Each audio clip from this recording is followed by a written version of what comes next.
بسم اللہ الرحمن الرحیم۔ السلام علیکم ورحمۃ اللہ وبرکاتہ۔ میں اس وقت 7 سال کا تھا جب میری بہن شاید 5 سال کی تھی۔ ہم دونوں بہن بھائی اس وقت اسکول سے واپس آ رہے تھے جب یہ دیکھ کر حیران ہوا کہ سائیکل سوار ایک شخص بہت دھیمی رفتار سے ہم دونوں کے پیچھے آ رہا تھا۔ اس دن پہلی بار ننھا سا دل خوف سے دھڑکنے لگا اور بہن کا ہاتھ پکڑ کر تیز تیز چلنے لگا۔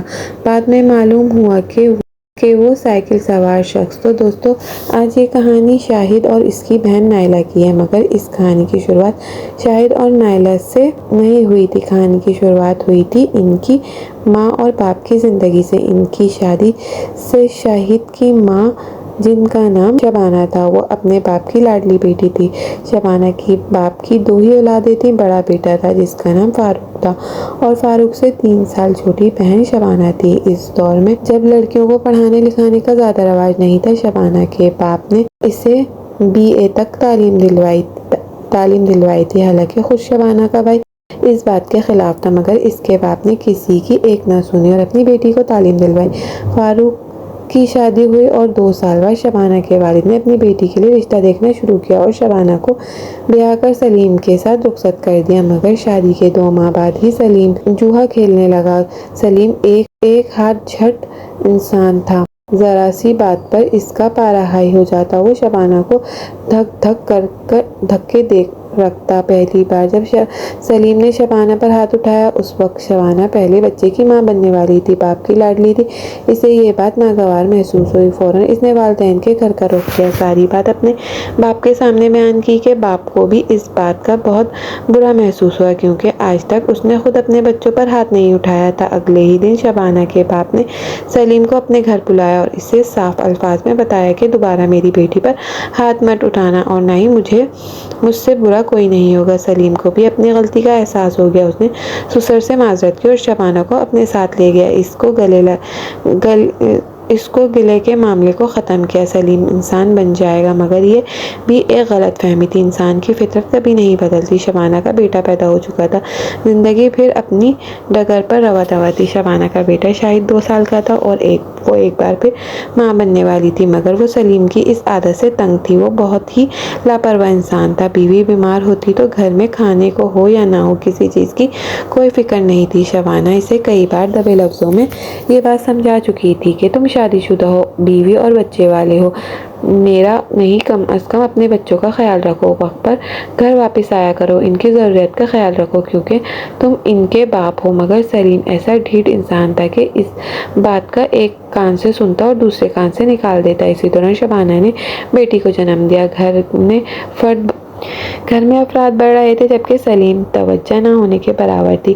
شبانہ اب تنگ آ چکی تھی کیونکہ اکثر بیشتر وہ اپنے گھر کی اور بچوں کی ضروریات کے لیے اپنے والد سے پیسے مانگا کرتی تھی اور اسے یہ بات بہت ہی ناگوار محسوس ہوتی۔ اور پھر اسی دوران شبانہ نے ایک روز سلیم کو یہ بات سمجھانے کی کوشش کی کہ یہ بچے تمہاری ذمہ داری ہے، نہ کہ میرے باپ کی۔ بس پھر کیا تھا، بات شروع ہوئی اور بڑھتی گئی اور سلیم نے ایک بار پھر سے وہی حرکت کی۔ اس نے شبانہ کے چہرے پر تھپڑ رسید کر دیا، مگر اس بار شبانہ نے بھی ٹھان لی وہ مزید اب ذلیل و رسوا ہونے کے لیے سلیم کے گھر پر نہیں رہے گی۔ اس نے اسی دن اپنا اور بچوں کا ضروری سامان پیک کیا اور سلیم کے گھر سے ہمیشہ کے لیے نکل گئی۔ والد کی دہلیز پر پہنچی اکیلی بیٹی کو بچوں اور سامان کے ساتھ روتے ہوئے دیکھ کر والد پل بھر میں ساری کہانی سمجھ چکے تھے۔ شبانہ نے بھی جاتے ہی اپنے باپ کو صاف الفاظ میں بتا دیا کہ میں سلیم کے گھر واپس نہیں جاؤں گی۔ حالانکہ اس موقع پر شبانہ کے بھائی نے بھی بھرپور کوشش کی کہ کسی طرح شبانہ کو واپس بھیج دیا جائے، مگر شبانہ بھی اپنے نام کی ایک تھی، اس نے واپس جانے سے انکار کر دیا۔ اس موقع پر شبانہ کی خوش قسمتی تھی سے اس کا باپ اس کا ساتھ تھا۔ شبانہ کے والد نے اپنی بیٹی کا بھرپور ساتھ دیا اور سلیم کو پیغام بھیج دیا کہ وہ شبانہ کو طلاق دے دے ورنہ ہم عدالت کا رخ کریں گے۔ شبانہ کو اپنی غلطی کا احساس ہوا تو وہ آیا، اس کے ہاتھ جوڑے، معافی مانگی، مگر شبانہ نے اپنے باپ کو بتا دیا کہ یہ اپنی فطرت کبھی نہیں بدل سکتا۔ یہ انسان آج معافی مانگے گا، 4 دن بعد پھر سے وہی حرکت کرے گا، لہٰذا اب میں اس کے ساتھ کبھی نہیں جاؤں گی۔ شبانہ کا باپ بھی یہ بات اب اچھی طرح سمجھ چکا تھا، لہٰذا اس نے بھی شبانہ کا ساتھ دیا اور سلیم کو اپنے گھر سے خالی رخصت کر دیا۔ سلیم نے اپنی طرف سے بھرپور کوشش کی مگر وہ کامیاب نہ ہو سکا اور آخرکار اسے شبانہ کو طلاق دینی پڑی۔ شبانہ کو طلاق ہو چکی تھی، اب وہ اپنے والدین کے گھر پر تھی۔ فاروق کو شبانہ ایک آنکھ نہیں بھاتی تھی۔ اس کا خیال تھا کہ ابا نے شبانہ کو سر پر چڑھا رکھا ہے، وہ اپنی من مرضی کرتی رہتی ہے، مگر شبانہ کا باپ سر پر تھا، لہٰذا فاروق اسے کچھ کہہ بھی نہیں سکتا تھا۔ طلاق کو 6 ماہ گزرے تو فاروق اور اس کی بیوی کا رویہ بدلنے لگا۔ شبانہ اور اس کے بچوں کے ساتھ وہ اکثر ہی بات بے بات پر تلخ کلامی کرنے لگے۔ شبانہ نے جب یہ سب دیکھا تو ایک دن اپنے والد سے نوکری کی اجازت مانگی، کہنے لگی ابا میں پڑھی لکھی ہوں، میں کسی کے ہاتھوں کی طرف کیوں دیکھوں، آپ مجھے اجازت دیجیے گھر سے باہر جانے کی، میں نوکری کروں گی، اپنے بچوں کا خرچ خود اٹھاؤں گی۔ شبانہ کے باپ نے اسے اجازت دے دی کیونکہ وہ جانتا تھا کہ تعلیم حاصل کی ہے تو آخر اس کا کوئی تو فائدہ ہو۔ اس موقع پر فاروق نے ایک بار پھر خوب واویلا مچایا کیونکہ یہ جس زمانے کی بات ہے تب لڑکیوں کا گھر سے باہر نکلنا اور نوکری کرنا بہت معیوب سمجھا جاتا تھا، مگر شبانہ کے باپ نے ایک بار پھر سے بیٹی کا ساتھ دیا۔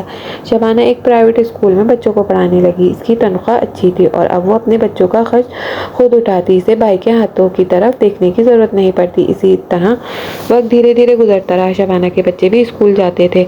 ایک روز دونوں بہن بھائی اسکول سے واپس آ رہے تھے جب شاہد نے محسوس کیا کہ ایک سائیکل سوار بہت دھیمی رفتار میں ان کے پیچھے آ رہا ہے۔ جیسے ہی شاہد کو یہ محسوس ہوا کہ وہ سائیکل سوار ان کا تعاقب کر رہا ہے، شاہد نے اپنی بہن کا ہاتھ تھاما اور جلدی جلدی گھر کی جانب روانہ ہو گیا۔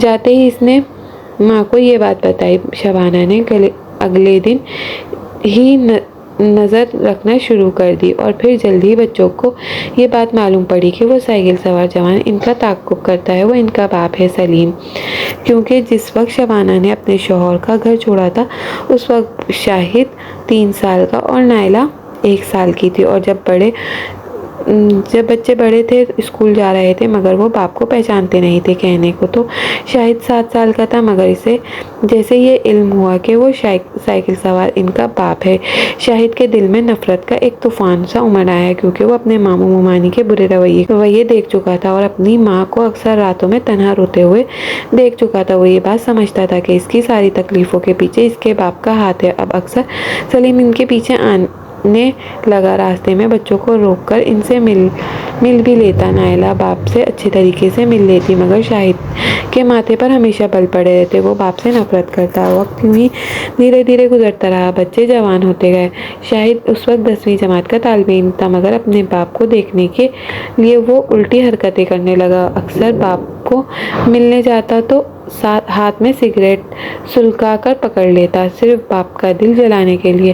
گزرتے وقت نے سلیم کی عقل بھی ٹھکانے لگا دی تھی۔ شاہد کی طرف دیکھ کر اسے افسوس ہوتا، وہ فوراً بیٹے کو سمجھانے کی کوشش کرتا مگر یہ بات بھی وہ سمجھ چکا تھا کہ وقت اب اس کے ہاتھ سے نکل چکا ہے۔ بچوں کی تربیت کرنے کا جو وقت تھا وہ دونوں میاں بیوی نے لڑائی جھگڑے میں گزار دیا۔ اب بچے ان کے برابر آ چکے ہیں، اب ان کی تربیت کرنے کی کوشش بیکار ہے۔ خیر وقت یوں ہی صبح اور شام کر کے گزرتا رہا۔ شاہد کے نانا اب بیمار رہنے لگے۔ آخری وقت میں انہوں نے وصیت کی کہ نہ صرف اپنی جائیداد اپنے بیٹے کو دی بلکہ شبانہ کا حصہ بھی دیا۔ گزرتے وقت کے ساتھ شبانہ کے بچے جوانی کی دہلیز پر قدم رکھ چکے تھے۔ شبانہ اب تک نوکری کر رہی تھی بلکہ اب تو اس کے ساتھ ساتھ اس کے بچے بھی اس کا ہاتھ بٹا رہے تھے مگر گھر کا گزر بسر اچھے سے ہو رہا تھا۔ شبانہ بچوں کے رشتے دیکھ رہی تھی، نائلہ کی منگنی بھی وہ کر چکی تھی، اب اس نے شاہد کے لیے رشتہ دیکھنا شروع کیا۔ شاہد کی منگنی کے بعد شبانہ نے دونوں بچوں کی شادی کی اور ایک ساتھ کر دی۔ شاہد کے نانا وفات پا چکے تھے، دوسری طرف سلیم بھی اب بیمار رہنے لگا۔ پہلے اکثر وہ بچوں کو راستے میں ہی روک لیا کرتا مگر اب وہ کبھی کبھار شاہد کو فون کرتا اور منت بھرے لہجے میں کہتا اپنے باپ سے آ کر مل جاؤ، مجھے تم لوگوں کی بہت یاد آ رہی۔ شاہد کبھی تو اپنے باپ کی بات مانتے ہوئے جا کر اس سے مل لیا کرتا اور کبھی خاموشی سے باپ کی طرف نظر انداز کر دیتا۔ وقت یوں ہی دھیرے دھیرے گزرتا رہا۔ شاہد کی بہن نائلہ کی شادی کے بعد اپنے گھر میں خوش اور مطمئن زندگی گزار رہی تھی۔ شبانہ نے اب نوکری کو خیر آباد کہہ دیا۔ شاہد کی بیوی امید سے تھی۔ اللہ تعالیٰ نے اسے بیٹے کی نعمت سے نوازا تھا۔ اب سب اپنی اپنی زندگیوں میں مصروف تھے، کسی کے پاس کسی دوسرے کے لیے وقت ہی کہاں تھا۔ اسی دوران ایک دن شاہد کو کسی جاننے والے کے توسط سے علم ہوا کہ اس کا باپ سلیم بہت بیمار ہے۔ یہ خبر سن کر ایک لمحے کے لیے شاہد کا دل جیسے سینے میں ڈوب سا گیا۔ بے شک وہ سلیم سے بہت نفرت کیا کرتا تھا، مگر اب گزرتے وقت کے ساتھ ساتھ نفرت کا یہ طوفان بھی تھم چکا تھا، بلکہ اب تو شاید کبھی اپنی پچھلی زندگی پر نظر دوڑاتا تو اکثر اپنے فیصلوں پر پچھتاتا نظر آتا۔ وہ اپنی خانہ حرکتوں پر مسکراتا اور افسوس کا اظہار بھی کرتا جب وہ اپنے والدین کو چھیڑنے کے لیے، انہیں نیچا دکھانے کے لیے، ان کا دل جلانے کے لیے ان کے سامنے الٹی سیدھی حرکتیں کرتا تھا، سگریٹ پیتا تھا، لمبے بال رکھتا تھا اور سارا دن آوارہ گردی کرتا تھا، صرف اس لیے کہ اس کے باپ کو برا لگے، اور وہ صرف اپنے باپ کو نیچا دکھانے کی اس طرح حرکتیں کیا کرتا تھا۔ جب اسے یہ معلوم ہوا کہ باپ بیمار ہے، شاہد نے اس دن اپنے دل میں عہد کیا کہ وہ جلدی باپ کو دیکھنے جائے گا، مگر چند دن گزرے کہ اس کے ذہن سے یہ بات نکل گئی۔ وہ اپنی روزمرہ روٹین میں مصروف ہو چکا تھا۔ پھر اچانک ایک روز صبح کے وقت جب وہ ابھی ناشتہ کرنے میں مصروف تھا، اس کا فون بج اٹھا۔ شاہد نے تولیے سے ہاتھ صاف کیا اور کرتے ہوئے فون اٹھایا۔ دوسری طرف اس کے چچا تھے۔ سلام، دعا اور خیریت معلوم کرنے کے بعد اس کے چچا نے مدھم اور شرمندہ سے لہجے میں کہا، شاہد تمہارا باپ تمہیں بہت یاد کرتا ہے، وہ اسپتال میں داخل ہے، اس کے گردے مکمل طور پر خراب ہو چکے ہیں، ڈاکٹر نے اسے جواب دے دیا ہے، وہ صرف مشینوں کی مدد سے زندہ ہے، جب بھی کبھی آنکھ کھلتی ہے تو ہوش آتے ہی وہ تمہیں یاد کرتا ہے، ایک بار آ کر اپنے باپ سے مل جاؤ۔ چچا کی بات سن کر کچھ لمحے کے لیے شاہد دنگ رہ گیا۔ وہ کچھ کہنا چاہتا تھا مگر اس کی زبان ساکت تھی، وہ اپنی زبان سے ایک الفاظ بھی ادا نہ کر پایا۔ آنسو کا ایک گولا جیسے اس کے حلق میں اٹک چکا تھا، آنکھوں میں نمی اتر آئی تھی، سامنے کے منظر دھندلا دینے لگے تھے۔ اس نے سانس لیا اور کہنے لگا، ٹھیک ہے چچا، میں آؤں گا، اور فون بند کر دیا۔ اس دن ناشتے سے فارغ ہونے کے بعد شاہد اپنے کام پر روانہ نہیں ہوا۔ وہ اپنے باپ سے ملنے کے لیے ہاسپٹل جا پہنچا۔ کمرے میں داخل ہوا تو سامنے کا منظر دیکھ کر وہ عجیب سی وحشت میں مبتلا ہوا۔ اسپتال میں دوائیوں کی مخصوص مہک اور مشینوں کی آواز، سامنے بستر پر نالیوں سے جھگڑا ہوا اس کا باپ کی حالت دیکھ کر شاہد کی آنکھوں میں آنسو آئے۔ وہ آگے بڑھا اور باپ کا ہاتھ تھاما لیا۔ سلیم جو آنکھیں بند کیے بیڈ پر لیٹا تھا، جیسے ہی شاہد نے اسے کا ہاتھ تھاما، اس نے آنکھیں کھول کر دیکھا۔ آکسیجن ماسک میں جڑے ہوئے اس کے چہرے پر مسکراہٹ پھیل گئی۔ سلیم نے ہاتھ کے اشارے سے آکسیجن ماسک اتارنے کو کہا۔ شاہد چچا آگے بڑھے اور اس نے سلیم کے چہرے سے آکسیجن ماسک اتار دیا۔ سلیم نے مدھم آواز میں شاہد سے پوچھا، وہ کیسا ہے، باقی گھر والے کیسے ہیں؟ شاہد نے سب کے بارے میں آگاہ کیا اور یہ بھی بتایا کہ میں باپ بن گیا ہوں، اللہ تعالیٰ نے مجھے بیٹا عطا کیا۔ یہ بات سن کر ایک لمحے کے لیے سلیم کے چہرے پر جیسے چمک سی آ گئی۔ وہ مسکراتے ہوئے کہنے لگا، کسی روز اپنے دادا سے ملوانے کے لیے لے آنا، اس سے پہلے اجل میرا پیغام لے کر پہنچ جائے، میں اپنے پوتے سے بھی مل لوں۔ شاہد نے مسکراتے ہوئے اس بات میں سر ہلایا۔ دونوں باپ بیٹے کچھ دیر باتیں کرتے رہے اور پھر شاہد بوجھل دل کے ساتھ گھر واپس چلا گیا۔ اگلے ہی دن وہ اپنے بیٹے کو لے کر اسپتال جا پہنچا، مگر اس کے باپ کی طبیعت آج بہت ہی خراب تھی۔ وہ آج بات کرنے کی پوزیشن میں نہیں تھا، اسے سانس لینے میں دشواری محسوس ہو رہی تھی۔ بس کھلی آنکھوں سے اس نے خاموشی سے شاہد اور اس کے بیٹے پر ایک نظر ڈالی۔ وہ کافی دیر تک اپنے بیٹے کو لیے اس کے سرانے کھڑا رہا۔ سلیم نے تھوڑی دیر بعد آنکھیں کھولتا اور ایک تھکی ہوئی نگاہ اپنے بیٹے اور پوتے پر ڈال لیتا، اور اس کی آنکھوں میں آج کی امید کی کرن نظر آ رہی تھی، جیسے تھک چکا ہو، زندگی بوجھ ٹھکرا گئی ہو۔ آخرکار ایک گھنٹہ رکنے کے بعد شاہد نے اپنے بیٹے کو لیے گھر واپس آ گیا۔ اسے گھر پہنچنے کے کچھ دیر بعد ہی جب جیب میں پڑا ہوا موبائل بجنے لگا تو موبائل نکالا تو جیسے ہی اس کے چچا کی کال تھی۔ دھڑکتے دل کے ساتھ شاہد نے فون آن کر کے کان سے لگایا۔ دوسری طرف سے وہی دل